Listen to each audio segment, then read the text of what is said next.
अभिव्यक्ति के अंतर्गत उसकी भूमिका देखा, अर्थ देख चुका है और उसका अभिव्यक्ति का महत्व भी देख लिए कि क्या है। अब इसके अभिव्यक्ति के उद्देश्य की ओर अब हम लोग चलते हैं। मौखिक अभिव्यक्ति के उद्देश्य, इसका उद्देश्य क्या है, शिक्षक को क्यों मौखिक अभिव्यक्ति करानी चाहिए, इसके उद्देश्यों का भली भांति ज्ञान एक शिक्षक शिक्षिका को अवश्य होना चाहिए। इससे क्या होता है, पहला, बिना झिझक संकोच के छात्र बोल पाते हैं। अगर मौखिक अभिव्यक्ति का अभ्यास कराया गया तो छात्रों के अंदर जो झिझक है, संकोच है, हिचकिचाहट है, वह खत्म हो जाएगा। इसलिए इसका प्रयोग करना चाहिए। दूसरा है स्वाभाविक रूप से विकास, यह स्वाभाविक रूप से हो, बिना दबाव के। हमें अधिक से अधिक, सभी पालकों को अधिक से अधिक मौका देना चाहिए कि वह अपने शब्दों में, अपनी मौलिकता में इसका वर्णन करें। अगला है तीसरा, शब्दों को उचित स्थान एवं समय, किस शब्द को, किस पदबंध को, किस उपवाक्य को, किस वाक्य को किस समय पर और किस तरीके से रखना है, इसका ज्ञान कराना भी एक शिक्षक का दायित्व है। इसलिए इससे शिक्षक द्वारा इसका ज्ञान होना चाहिए। अगला है प्रभावी तरीके से प्रस्तुतिकरण कर सके। जो भी उनका प्रस्तुतिकरण हो, मौलिकता तो हो ही, मर्म स्पर्शी पूर्ण होनी चाहिए।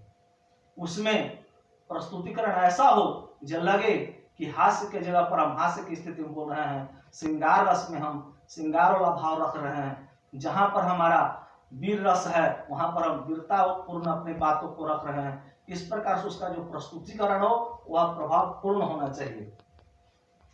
शिष्टाचार पूर्वक प्रकट करना हमेशा मौखिक अभिव्यक्ति का एक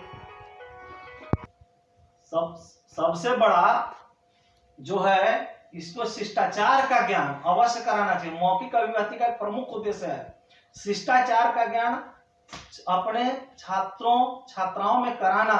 वे बड़ों के लिए श्री, श्रीमान, मान्यवर, महोदय जैसे शब्दों का प्रयोग कर सकें, इसलिए शिष्टाचार पूर्वक अपनी बातों को रख सकें, इसका ज्ञान भी भली भांति एक शिक्षक द्वारा अपने छात्र छात्राओं में कराया जाना चाहिए।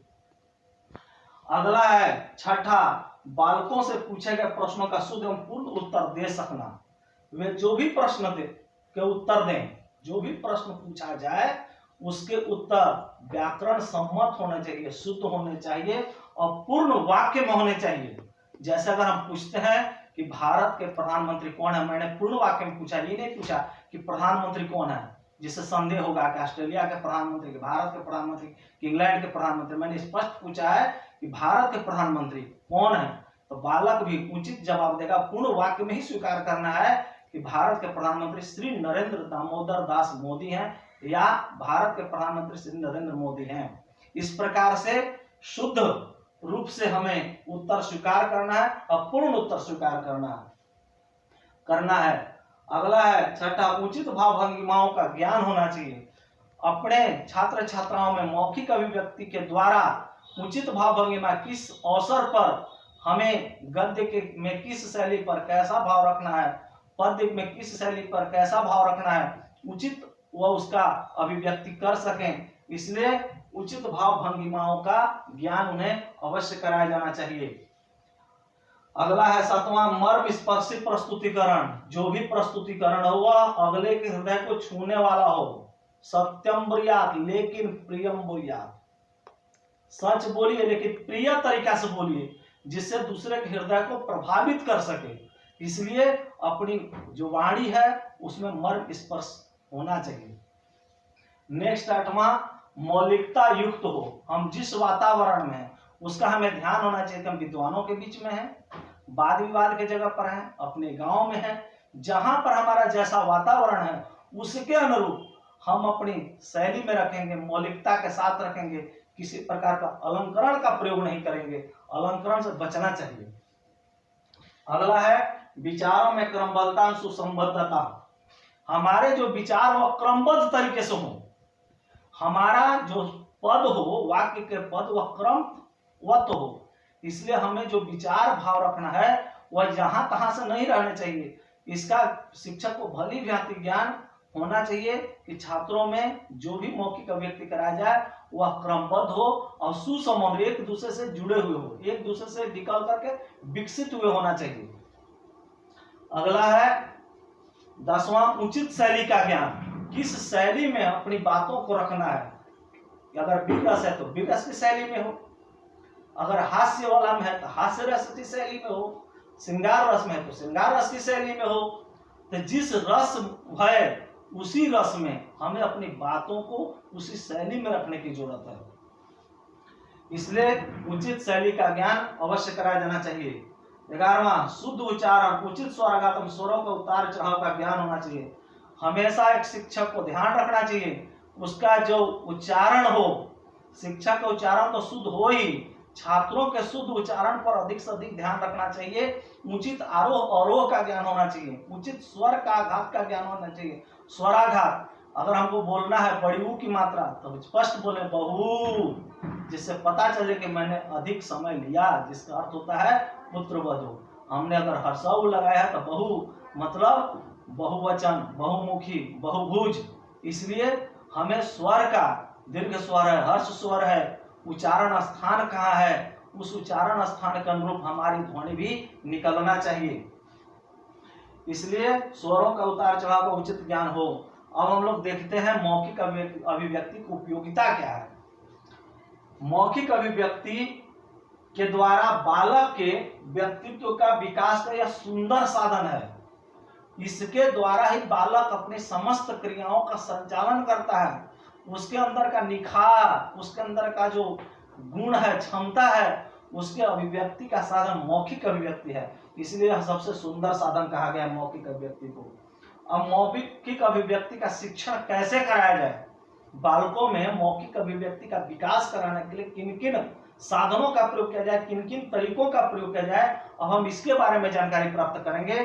पहला है चित्र पठन। हमेशा चित्र बना हुआ जो है उसके आधार पर चित्र को देख करके बालकों से उस चित्र के बारे में बोलने के लिए कहना चाहिए। जैसे हम प्यासा कौआ का चित्र रख सकते हैं, लालची लोमड़ी का रख सकते हैं। इस प्रकार जो है सो चित्रों के माध्यम से चित्र रख करके बच्चों से बुलवाना चाहिए। इसलिए मौखिक अभिव्यक्ति कराने का एक सशक्त साधन है चित्र रख करके, चित्र को देख करके बालक बोले।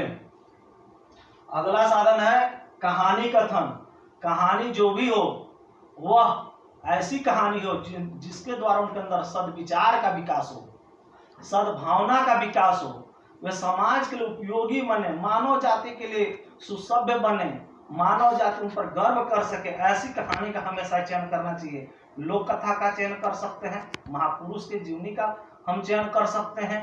इस प्रकार जो भी कहानी रखा जाए वह ऐसा हो जिससे उनके अंदर सद्विचार, सद्भाव का ज्ञान प्रकट हो। इसके लिए अधिकांशतः चित्रों का ही प्रयोग करना चाहिए। अगला है कविता या सस्वर वाचन। गद्य में जो विभिन्न शैली हैं उसके अनुरूप, या पद्य में जो विभिन्न शैली हैं उसके अनुरूप अधिक से अधिक बोलवाया जाए कि कैसे इसमें बोला हुआ है उसी अनुरूप बोले।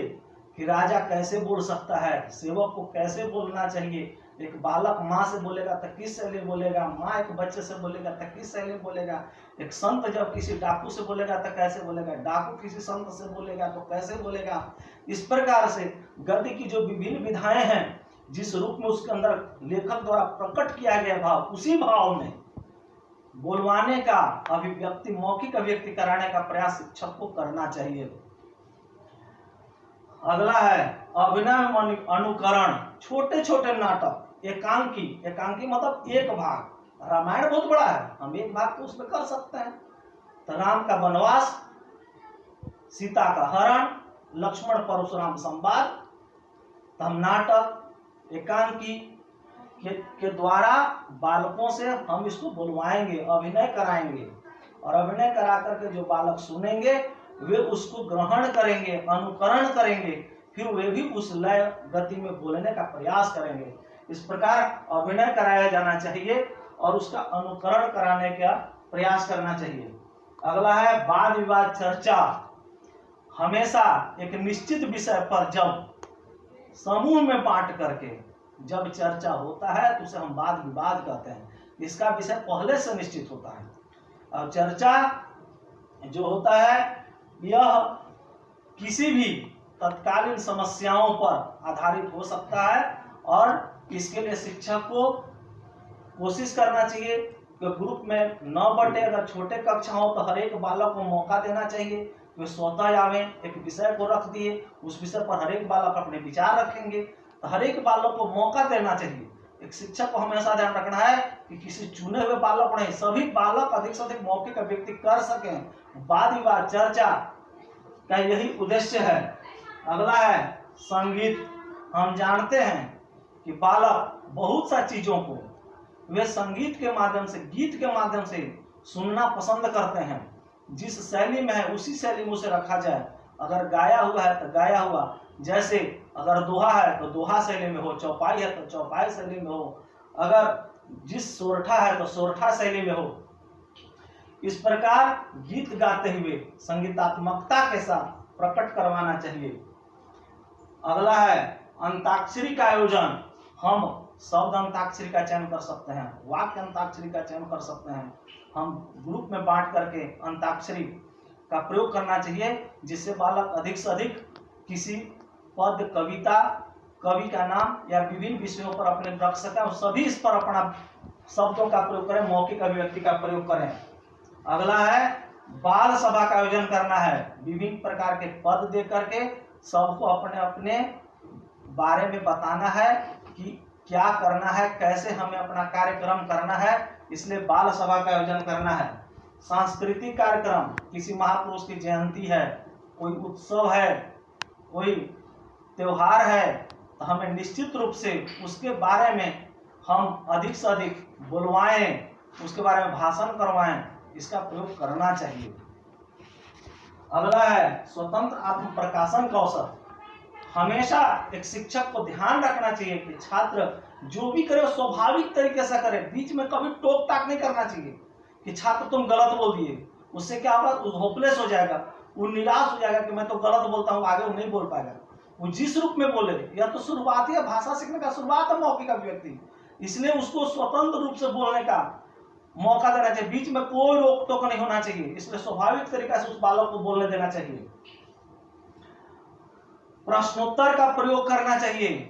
किसी अगर विषय है तो विषय में अगर शिक्षक पढ़ा लिया तो पढ़ाए गए हिस्से पर, जिसमें कि गद्य में अधिक से अधिक प्रश्न किया जा सकता है, पद में तो कम होता है, लेकिन गद्य में हम जैसे जैसे पैराग्राफ पढ़ते जाते हैं वैसे वैसे हम प्रश्न कर सकते हैं उस पैराग्राफ से जो हम पढ़ा चुके, समझा चुके। इससे क्या होता है कि बालक प्रश्न का उत्तर दे करके मौखिक अभिव्यक्ति का प्रयोग करता है। अगला है संवाद।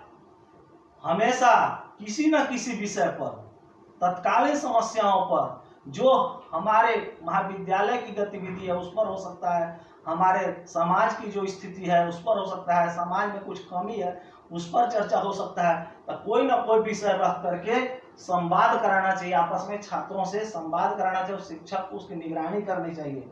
अगला है वर्णन।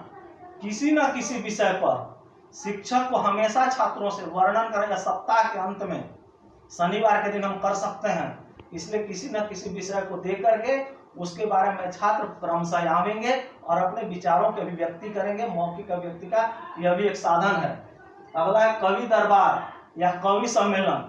कवि दरबार का मतलब कवि के भेष पकड़ करके, जो कवि है वैसा ही भेष पकड़ करके उनकी रचनाओं को रखना, इसको बोलते हैं कवि दरबार। और कवि सम्मेलन का मतलब हुआ कि जो उनकी रचनाएं हैं उस पर हम अपने अपने छोटे छोटे पद्य के रूप में, कविता के रूप में, कविता के खंड के रूप में हम अपने बातों को रखेंगे, छात्रों से रखवाएंगे। इसका आयोजन अवश्य रूप से शिक्षक को करना चाहिए। आशु रचना या आशु भाषण।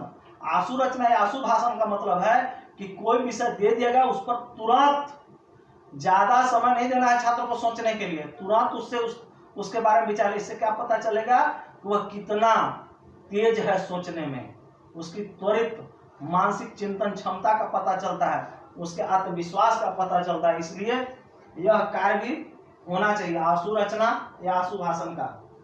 आज का इतना ही। अब हम लोग अगले हिस्से में देखेंगे मौखिक अभिव्यक्ति शिक्षण में एक शिक्षक को क्या ध्यान रखना चाहिए, इसके बारे में हम लोग नेक्स्ट वीडियो में चर्चा करेंगे। तब तक के लिए इतना ही।